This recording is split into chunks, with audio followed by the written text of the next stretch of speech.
Kira and welcome to another video. As you may be able to tell from my attire today, I'm going to be doing the Slytherin Book Tag, which I'm very excited about. I was actually tagged to do this video by Joanne from Joanne Notations, and I will link her video of the Slytherin Book Tag down below so you can go and check that out. But without further ado, let's get into the Slytherin Book Tag questions. So first up we have Snake, of course. Find a book which either has a reptile on the cover or in the book. Now I've picked up The Queen of Nothing by Holly Black, which does have a snake here on the cover, and that snake also plays a relatively big part in this instalment of the Folk of Air series. Now, because this is the third book in the Folk of Air trilogy, I don't want to say too much about it because I will of course give away spoilers, being the final instalment of that trilogy. But yeah, the snake in this book definitely plays a relatively big role and definitely fits with this prompt, I think. Next up we have Water Element, which is of course the element of Slytherin House, and for this one we have to pick a book which is either set in or around the sea. For this one I've picked up Rebecca by Daphne du Maurier. This book is absolutely a favourite of mine. I think it is incredible, and it happens to be set in a big manor house called Manderley, which is just by the Cornish coast. Now I have to say, I think the Cornish coast is one of my favourite coastlines and just places in general. I absolutely love Cornwall, and I just love how much character the coastline has there. It's so rugged and just looks absolutely incredible, and that is one of the key settings for this book. The coastline ends up being really important to this story, and just in general in all of Daphne du Maurier's books. I think one of the reasons I enjoy them so much is because they are all set in and around Cornwall, and she really plays on the natural surroundings of that area, and often the coast ends up being a really important part, and just the general rugged nature of the area ends up being really important, and that is definitely the case in Rebecca. I won't say too much else because I don't want to give away any spoilers, but the sea definitely ends up being a big element of this book. Prompt number 3 is all about leadership, and in particular it focuses on picking a character who you think has strong leadership skills. Now, slightly controversially for this one, I've actually gone for a Gryffindor character, and not just any Gryffindor. I've picked up the most well-known Gryffindor character we have, and that is of course Harry Potter. So right throughout this book series we have an ongoing dialogue about whether or not Harry would have been better suited to Slytherin or to Gryffindor, and I think he's an amazing character when it comes to highlighting the fact that it doesn't really matter which house you end up in, because a lot of the time it really comes down to which skills, characteristics and traits you want to develop in your character, and it's not really about what is innately within you, it's all about what you want to develop and focus on. So I feel like if you were to ask Harry whether he was a leader, he'd probably say no, because a lot of the times in the series we see him shying away from that leadership role, but it consistently comes back to him, which kind of shows that he is a natural leader, even though he doesn't necessarily want to take on the role. Now I'm actually holding up Harry Potter and the Order of the Phoenix because I feel like this book in the series is the one where he really steps into that leadership role and recognises the power he has and the ability he has to step into that role as a leader, and how he can really make that work for his character.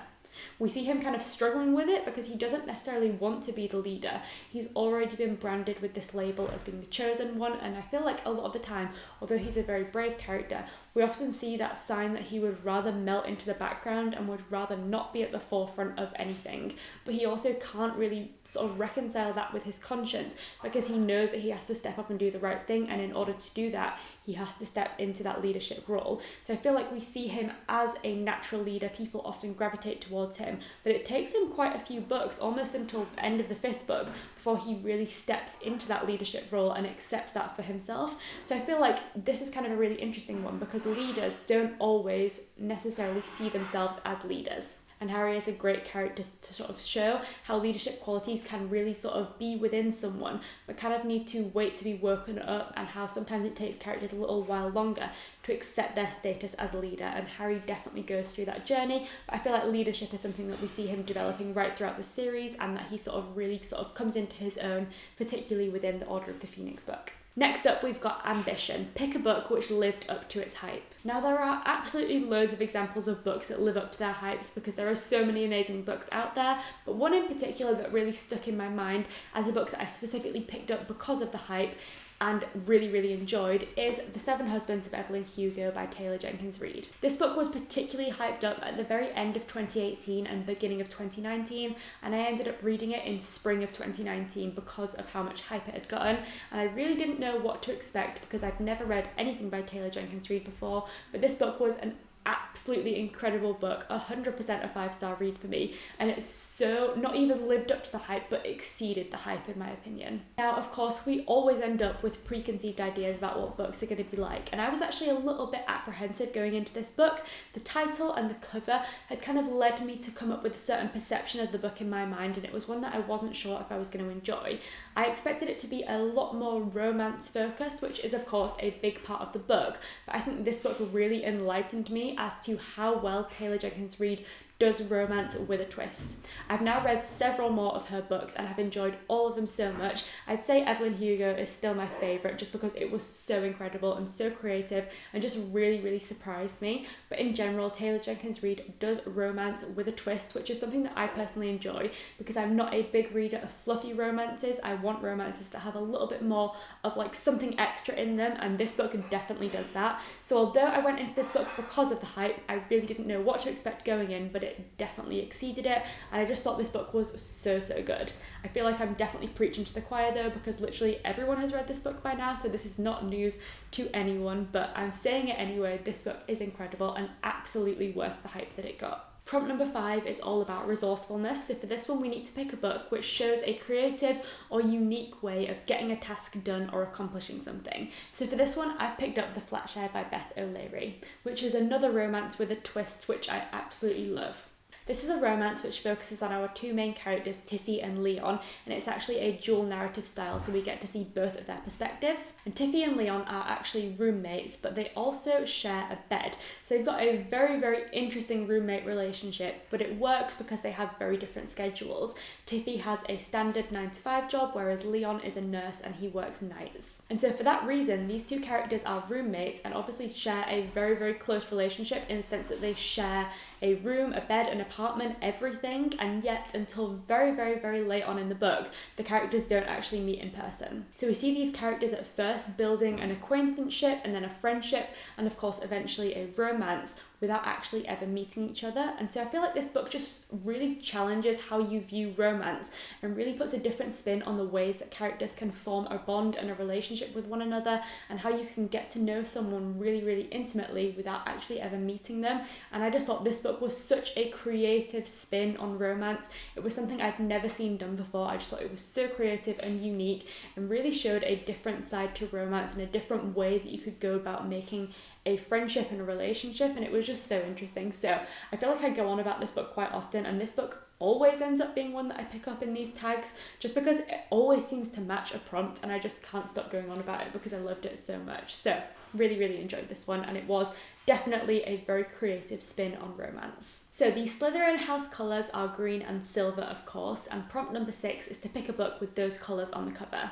Now I did struggle a little bit with this one because I didn't have a super green and silver cover, but what I've ended up picking up is this copy of Frankenstein by Mary Shelley. Now the main colour on this cover is like a turquoisey bluey green, so it's not super green, it's definitely not Slytherin green, but it was the closest I was going to get because it also has silver hearts and stars on the cover, and I just feel like this definitely gives off Slytherin vibes to me. And then as a big fan of this book, I would say that in more ways than just the cover, Frankenstein is a very Slytherin-esque story, particularly in the journey that we see our main character Victor Frankenstein go on, which is a journey which I would say is very focused on his pursuit of power. There's a quote on the front of this book which is from the beginning of the story, which says, "The world was to me a secret which I desired to divine." And Victor Frankenstein is a character who is so focused on knowledge at the beginning of this book, and in particular on making a particular discovery, and he wants to be the first person to make this discovery. He wants to make something happen, and I believe he's not someone that wants to make a discovery for the greater good. He's someone who wants to make this discovery in order to have that glory of having done something that no one else has ever done before. And I feel like you could definitely draw a lot of parallels between Frankenstein and Voldemort and his story, because he's so focused on trying to become the best and to sort of gather this knowledge that no one else has.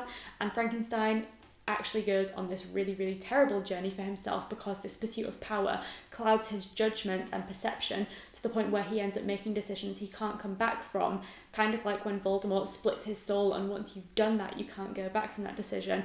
And then we see it coming back really sort of backfiring on Victor because things happen that he would have never wished to happen. So It's a very interesting story. As classics go, it's quite short, and I would definitely recommend picking this one up if you haven't already, because it is an incredible story, particularly if you are interested in anything to do with Slytherins and Slytherin qualities, because this book definitely explores that in a really, really interesting way. And then prompt number 7, the final prompt, is the bad guy.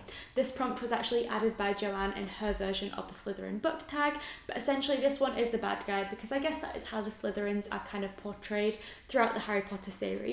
And for this one, you have to pick a book or series where you feel bad and kind of feel some empathy for the bad guy. Now, looking at my shelves, this was actually a little bit tricky to find because I feel like as a reader, I really gravitate towards books which explore the morally grey. And I just think that is so much more interesting than good versus evil, because I think morally grey is far more relatable, because we don't necessarily always fall into the category of being entirely good or entirely bad. I feel like people in general are a lot more mixed than that, and morally grey is just a much more interesting way to explore characters, in my opinion. And I feel like those characters have a lot more depth than characters who are either completely good or completely bad.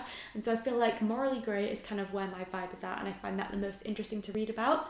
However, the books that I've ended up picking up are the Game of Thrones series by George R.R. Martin. I've obviously got A Game of Thrones here, the first one in the series. And I feel like this one is perfect for this prompt because, as you probably know, Game of Thrones is a huge series. I believe there are currently 6 books currently published in the series, and we're expecting 2 more at some point, hopefully. So I feel like this is a book where we have a huge cast of characters, and we also get to see them over such a massive span of time that you really get to see a lot of quite intense character development. You see characters who you once perceived as good doing things that you know to be wrong, and you see characters who you initially perceived to be the bad guys sort of changing and sort of becoming better with circumstances. And I feel like this book is generally one that really focuses on how circumstance has a huge impact on character. So I feel like this is one where you can think of 100 examples of where you end up feeling empathy for the bad guy, because that sort of status of who is good and who is bad is an ever-changing thing in this series. People constantly change, and depending on their circumstances and which area of life they happen to be in and which area of Westeros they happen to be in, we see characters being good, being bad, being somewhere in between, and we often see characters being very, very crafty and having to sort of put their own well-being first because of how dark this world is. And so I feel like you really do get that sensation of feeling empathy for the bad guy, and then also feeling like you absolutely despise them, because characters change so much and your situation as a reader really sort of depends on where the characters are. And I feel like you constantly have a changing perception of the characters, which is why I love the series so much, because I feel like it is so the opposite of a linear story in which you know who you're rooting for from the beginning, and then eventually good wins over evil. This book series is far more complicated than that. It's a lot harder to differentiate between good and evil, and we just see a lot more complexity of character, which means that you do kind of end up empathizing with and despising every single character at some point in the series. So I just feel like this is a great one for this prompt. So that brings my Slytherin book tag to an end, and I really enjoyed answering all of those questions. I really enjoy doing book tag questions in general because I just think it's so fun to see which books you end up picking for each of the prompts, because there are so many directions you could go in. Now, if you're a Slytherin, I would love to tag you to do this book tag, and just in general, if you'd like to do the tag, I guess you don't have to be a Slytherin to pick out Slytherin qualities and books that match up to these prompts. So if you fancy doing this book tag, definitely give it a go and let me know so I can go and watch your answers to these questions. And then, like I mentioned at the beginning of the video, I'll be putting a link in the description down below to Joanne's Slytherin book tag, so you can go and check out her version of this tag. And of course, thank you so much for tagging me, Joanne, because I really, really enjoyed doing all of these questions. So I hope you've enjoyed hearing all of my thoughts on all of these Slytherin bookish prompts. I certainly enjoyed answering them. Thanks for watching, and I'll see you next time.